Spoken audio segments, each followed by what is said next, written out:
Richest tribes in Mzansi. This is according to the research that I made through ChatGPT. Number 5, Afrikaners. Obviously, they forcefully take lands from black people during apartheid. They also have big farms and big businesses. Obviously, it's one of the factors that contributed in their wealth. No hate or any discrimination. Number 4, the Xhosas. Obviously, they have Mandela, Thabo Mbeki, who backed them up in the earliest time of our freedom in South Africa. No wonder why they are so rich. And they also paved the way to a lot of politicians who are Xhosa speaking. They also have high numbers in politics and professional spaces. Obviously, they have a lot of connections. Kaloko nani nayazi, aibo. Number 3, the Zulus. Obviously, they're the largest black Africans in South Africa.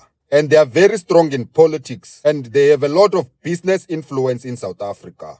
Obviously, they have Nkandla and a lot of tender. And most of them batwele, nani nayazi mus. And most of them banamatekisi mus. So they deserve all the wealth that they have. Nothing is twalise, guys. Aibo. Number 2, the Tswanas. Large presence in mining and business ownership. Hey, ngathi nabo batwele lab.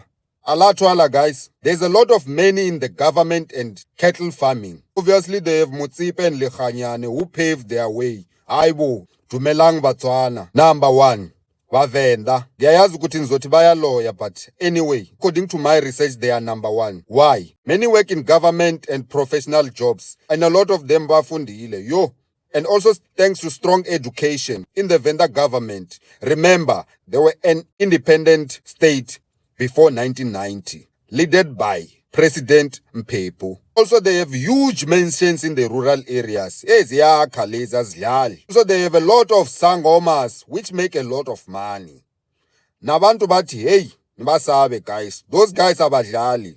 Obviously, they eat pap every day. So they have a lot of money to build houses. If I didn't mention you and you feel you deserve to be on the list, maybe you are in the top 10. Tanko, Miss Nangamaduga.